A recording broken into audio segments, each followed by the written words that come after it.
Root 5 का अपन कर रहे हैं, यानी मैंने रूट 2 का एक करके दिखाया था कि रूट 2 को इरेशनल कैसे प्रूफ करेंगे। अब हम तरीके से रूट 5 का प्रूफ कर रहे हैं।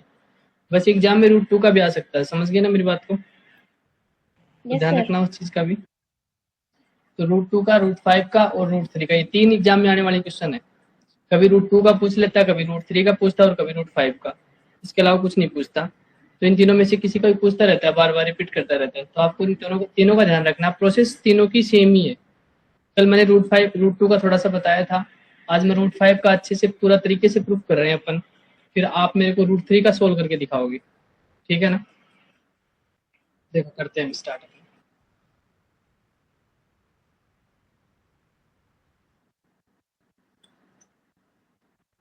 देखना ध्यान से, रूट 5 का प्रूफ कर रहे हैं अपन। तो सबसे पहला काम अपना क्या रहेगा? सबसे पहले मैंने क्या बताया था, सॉल्यूशन में आप अज्यूम करोगे कि रूट 5 क्या होगा, एक रेशनल नंबर। हमें इरेशनल प्रूफ करना है, हम एक बार इसको रेशनल मान के चलेंगे। तो यहाँ क्या लिखेंगे, लेट रूट 5 इज ए, मान लेते हैं कि root 5 is a rational number, एक रेशनल नंबर है। हम सबसे पहले ये माने कि रूट 5 क्या है, एक रेशनल नंबर है। अगर ये रेशनल नंबर है तो हमें पता है कि इसे ए अपॉन क्यू, ए अपन बी या पी अपॉन क्यू के रूप में लिख सकते हैं अपन। देन हम क्या लिख सकते हैं, then root 5 is equal to क्या हो जाएगा, ए अपॉन बी हो जाएगा। जहां पे हमें पता है कि rational number b not equal to 0 होता है, मतलब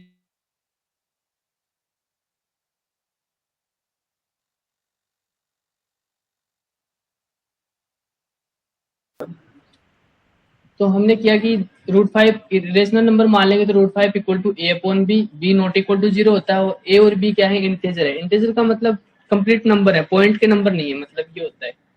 और जहां पे मैंने क्या बताया है, ए और बी को प्राइम नंबर भी होते हैं, and a and b are coprime. ठीक है, ये नंबर ले लिया मैंने। अब हमें क्या करना है, इसका बोथ साइड स्क्वायर करेंगे। तो यहाँ पे क्या लिखोगे, बोथ साइड स्क्वायर कर देंगे, बोथ साइड स्क्वायर। जब हम दोनों साइड स्क्वायर करेंगे तो ये बन जाएगा, यानी कि रूट 5 का बन जाएगा स्क्वायर, और इस साइड क्या हो जाएगा, ए अपॉन बी का हो जाएगा स्क्वायर। तो रूट 5 स्क्वायर से रूट कैंसिल हो जाता है, तो ये बचता है 5 और इक्वल्स टू यहाँ हो जाएगा ए का स्क्वायर अपॉन में बी का स्क्वायर। अब क्या करेंगे, क्रॉस मल्टीप्लाई करेंगे। तो इसके नीचे कुछ भी नहीं, तो कितना लगाते हैं अपन, 1 लगाते हैं। बी स्क्वायर को 5 से मल्टीप्लाई करेंगे तो लिखेंगे 5 बी स्क्वायर इक्वल्स टू 1 को ए स्क्वायर से करेंगे मल्टीप्लाई तो बन जाएगा ए स्क्वायर। अब यहाँ पे बी स्क्वायर इक्वल टू करोगे तो ए स्क्वायर के डिवाइड में चला जाएगा 5। इसका मतलब ये है कि 5 है ना, वो ए स्क्वायर को डिवाइड कर रहा है। तो हम क्या लिखेंगे यहाँ पे, हम लिखेंगे a square divided by 5, a square divided by 5। Then अगर ए स्क्वायर 5 से डिवाइड होता है तो ए भी डिवाइड होगा 5 से, मैंने कल ही थ्योरम बताई थी। Then a is also divided by 5, then a is also divided by 5। सही बात है कहीं, समझ में आ गया इतना? इसके आगे सुनना, सर आ गया, आगे इसके आगे सुनना। तो अब हम क्या करेंगे, यहाँ पे हमें ये पता चल गया, मैंने कल भी बताया था, हमें ये पता चल गया कि इसका मतलब ए को है ना, ए को 5 डिवाइड करता है। इसका मतलब सीधी सी बात ये है कि ए के अंदर 5 है और 5 के अलावा कोई ना कोई नंबर और भी बचेगा, उसको अपन सी मानेंगे। तो हम क्या मानेंगे, हम ये मान सकते हैं कि सो ए इक्वल टू क्या हो जाएगा, ए इक्वल टू एक नंबर हो जाएगा 5 तो है ही है इसमें, और साथ में कोई नंबर और बचेगा जिसको मैं सी मान लिया मैंने। तो मैंने मान लिया ए इक्वल टू क्या हो गया, 5c हो गया। अब बोथ साइड फिर से स्क्वायर कर दो, तो बोथ साइड स्क्वायर। अगर हम बोथ साइड स्क्वायर फिर से करेंगे तो यहाँ पे देखो ए का स्क्वायर बन जाएगा और यहाँ पे 5c का स्क्वायर बन जाएगा। ठीक है, तो ये तो हो गया ए का स्क्वायर इक्वल्स टू ये क्या कितना हो गया 25 और सी का स्क्वायर हो जाएगा। अब हमें पता है ए स्क्वायर इक्वल टू क्या था, ए स्क्वायर की जगह अपन 5b स्क्वायर लिख सकते हैं। तो यहाँ पे क्या लिखो, इसको मैं इक्वेशन फर्स्ट नाम दे देता हूँ ताकि याद रहे। तो यहाँ पे क्या लिखोगे, ए स्क्वायर की जगह मैं लिख रहा हूँ 5b स्क्वायर लिख रहा हूँ, और बराबर में कितना है 25c स्क्वायर है। मैंने ये कहाँ से लिखा, यहाँ से मैंने लिखा फ्रॉम इक्वेशन फर्स्ट। तो यहाँ पे लिख रहा हूँ from equation first. Equation first से मैंने ए स्क्वायर की जगह 5b स्क्वायर लिख दिया। अब इसको कैंसिल आउट करो, देखो 5 से कट जाएगा, 5 बार कटेगा, तो क्या बन गया b square equal to 5c square. अगर मैं c स्क्वायर इक्वल टू करूंगा ना तो ये 5 मल्टीप्लाई का नंबर है वो कहाँ जाएगा, डिवाइड में, तो बन जाएगा b स्क्वायर अपॉन में 5। अब फिर से हमें क्या पता चला, फिर से हमें यहाँ से पता चला कि बी स्क्वायर है ना, वो बी स्क्वायर को 5 डिवाइड कर रहा है। अगर बी स्क्वायर को डिवाइड कर रहा है तो वो बी को भी डिवाइड करेगा। तो मैं फिर से एक स्टेटमेंट लिख रहा हूँ। तो अपन लिखेंगे यहाँ पे b square divided by 5, b square divided by b square divided by 5, 5 से डिवाइड हो रहा है। देन b is also divided by 5, b is also divided by 5, तो b भी 5 से डिवाइड हो ही जाएगा। तो इसका मतलब हमें ये पता चला कि इसमें 5 a के अंदर भी 5 आ रहा है और b के अंदर भी 5 आ रहा है। अगर दोनों के अंदर 5 आ रहा है तो इसका मतलब 5 इसका कॉमन फैक्टर है a और b दोनों का। समझ गए ना मेरी बात को? तो हम लिख सकते हैं Yes, sir. 5 is a common factor of a and b। ठीक है, 5 is a, तो यहाँ से हमें क्या पता चला, अब हमें ये पता चला है कि 5 is a common factor of 5 is a common factor of a and b। 5 क्या हो गया, कॉमन फैक्टर हो गया, a और b का कॉमन फैक्टर हो गया। ठीक है, अब इसका मतलब a और b को प्राइम नंबर नहीं रहे, सो a और b are not coprime, a and b are not coprime. इसका मतलब a और b है ना, वो को प्राइम है ही नहीं। अगर ये को प्राइम नहीं है तो इसका मतलब हमने अज्यूम ही गलत कर लिया कि √5 एक रेशनल नंबर है। यहाँ पे क्या लिखोगे, ओवर अज्यूम्पशन आर रॉन्ग। हमारा जो अज्यूम किया था ना हमने वो रॉन्ग है इसका मतलब, so over assumption are wrong. ये साइड मार्कअप चल नहीं रहा है तो मैं नीचे लिख रहा हूँ इसलिए बार बार में, अज्यूम्पशन आर रॉन्ग।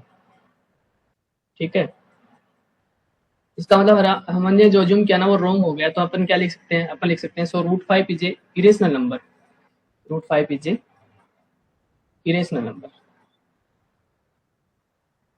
आएगा समझ में, बताओ? Yes, sir. ठीक है, इसको उतारो।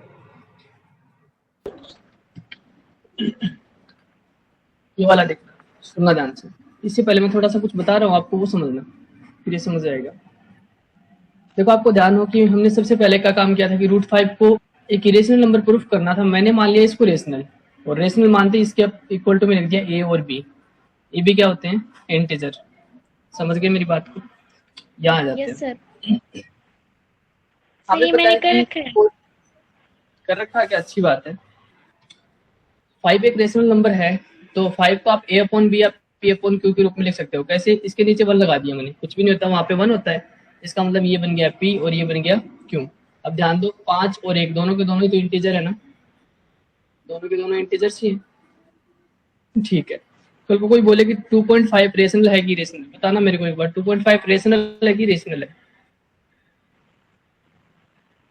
योगिता ट्राई करो, बताओ क्या है। 2.5 रेशनल है कि रेशनल है, बताओ। रेशनल। अच्छा, सोनाक्षी रेशनल ही है क्या? इरेशनल। रेशनल। और योगिता आपने रेशनल बताया है? अच्छा, कैसे रेशनल कैसे है वो बताओ। चलो मैं बता रहा हूँ, सुनो अब ध्यान से। 2.5 एक रेशनल नंबर ही है, रेशनल नंबर। देखो दिखाता हूँ। 2.5 को मैं सोल्व कर रहा हूँ थोड़ा सा। 2.5 को मैं लिख सकता हूँ 25/10, लिख सकते हैं ना, क्योंकि जैसे ही यहाँ से पॉइंट हटता है तो एक डिजिट है तो यहाँ पे नीचे एक जीरो लगती है। फिर इसको मैं कैंसिल आउट कर सकता हूँ, 5 2 जा 10, 5 5 जा 25, क्या आ गया, 5/2 आ गया।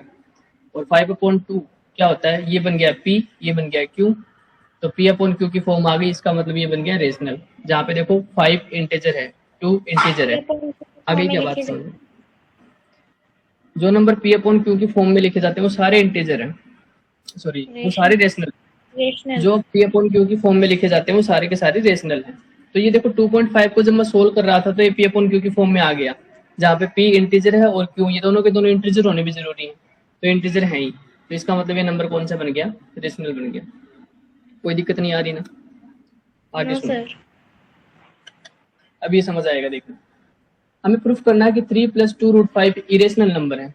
तो सबसे पहले वही काम है, हम शुरुआत करते हैं कि इसको रेशनल मान लेते हैं। लेट 3 + 2√5 इज इरेशनल नंबर, मैंने इसको रेशनल नंबर मान लिया एक बार के लिए। अगर ये नंबर रेशनल हो गया तो मेरे को पता है कि कोई भी रेशनल नंबर को आप a अपॉन बी की फॉर्म में लिख सकते हो। यानी कि हम लिख सकते हैं कि 3 + 2√5 जो है ना, 3 + 2√5 है ना, इसको इक्वल टू में आप a अपॉन बी लिख सकते हो, जहाँ पे b नॉट इक्वल टू 0 होना चाहिए और a और b क्या है, इंटीजर है, a and b are integer. आगे सुनो, अब हमें ये पता है कि 3 + 2√5 ये सारा ये नंबर हमने मान के चले, हम ये नंबर रेशनल है, तो अगर ये रेशनल है तो इसके सामने a अपॉन बी लिख दिया मैंने, क्योंकि a अपॉन बी की फॉर्म में इसका मतलब पक्का मिलेगा, ये रेशनल माना तो a अपॉन बी की फॉर्म में तो मिलना ही है। तो मैं इसको थोड़ा सोल्व करके देखता हूँ।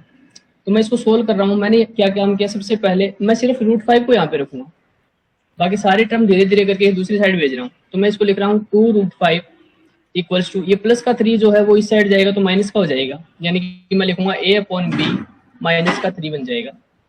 तो यहाँ पे लिख रहा हूँ 2√5 इक्वल्स टू, इसके नीचे कुछ भी नहीं तो 1 लगाता हूँ मैं, और b का और 1 का एलसीएम लेंगे तो कितना आ जाएगा, एलसीएम b आ जाएगा।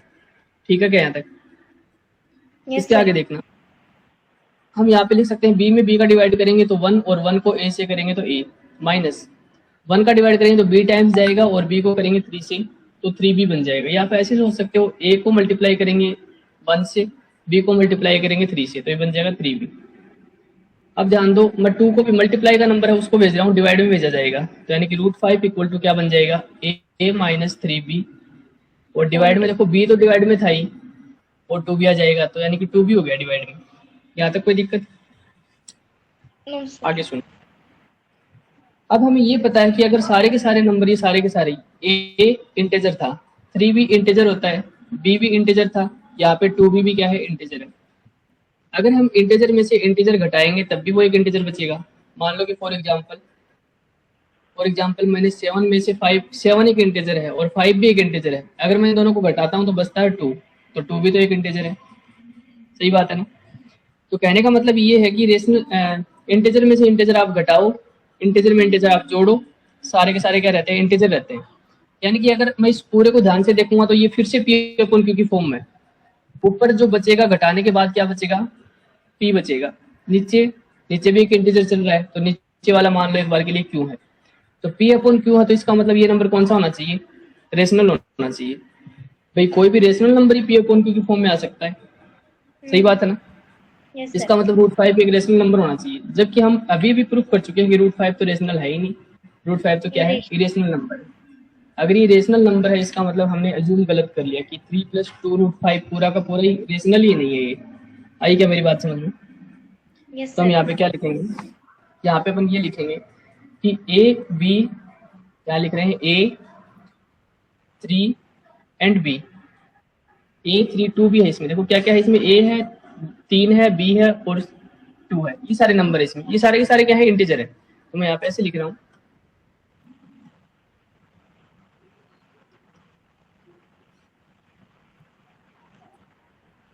यहाँ पे हम लिख रहे हैं कि a b 2 and 3 are integer.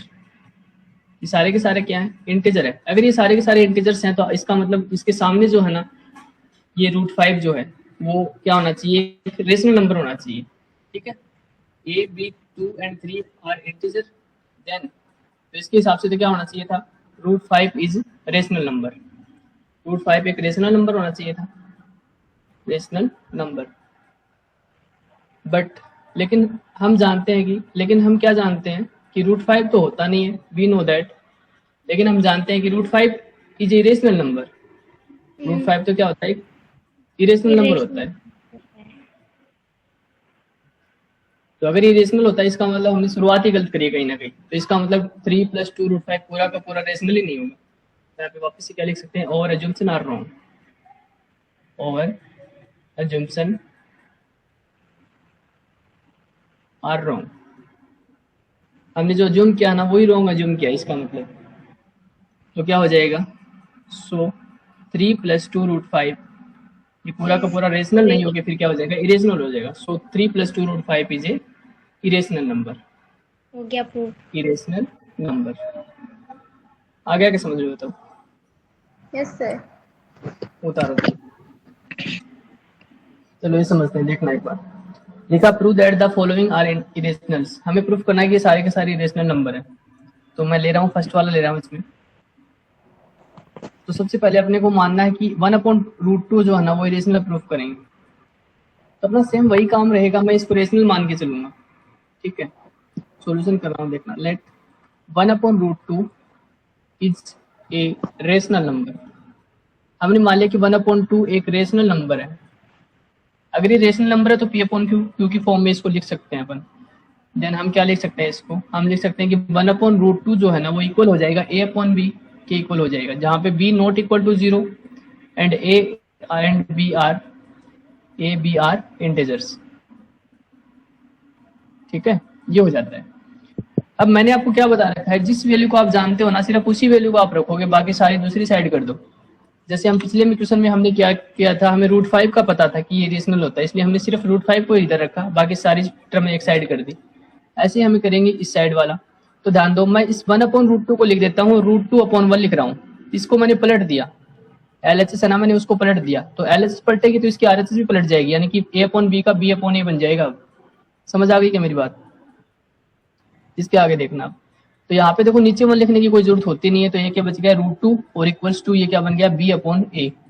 तो देखो जब A/B एक रेशनल नंबर था, मतलब इंटीजर थे दोनों के दोनों, तो B/A भी तो एक इंटीजर ही है। चेंज थोड़ी कर दिया मैंने नंबर्स को, नंबर तो वही है, मतलब अभी भी इंटीजर ही है ये। यानी कि P/Q की फॉर्म अभी भी बनी हुई है एक तरीके से देखे तो। इसको अगर P माने तो इसको अगर Q माने तो P/Q की फॉर्म अभी भी बनी हुई है। ठीक है, इसका मतलब इसके सामने जो होना चाहिए वो रेशनल नंबर होना चाहिए। ये वाला नंबर क्या होना चाहिए, अगर इस साइड अगर P/Q की फॉर्म है तो इसका मतलब ये नंबर रेशनल होना चाहिए था। लेकिन हम जानते हैं कि √2 तो रेशनल नहीं होता, ये चीज हम प्रूफ कर चुके हैं। ठीक है ना, तो हम क्या लिखेंगे यहाँ पे देखो, हम ऐसा लिखेंगे A and B are integer, A and B are integer, so अगर A और B इंटीजर है तो इसके लिए, इसलिए √2 क्या होना चाहिए था, एक रेशनल नंबर होना चाहिए था। सो √2 is a rational number,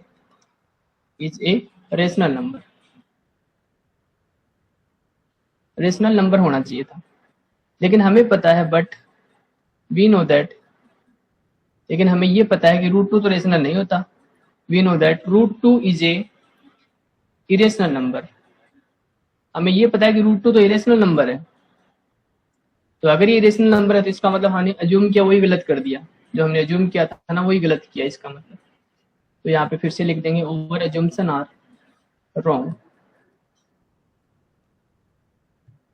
अज्यूम्पशन are wrong. हमने जो अज्यूम किया वो क्या है, रॉन्ग है। So 1/√2 is a irrational number. इसका मतलब 1/√2 क्या हो गया, इरेशनल नंबर हो गया। आ गया क्या समझ में? तो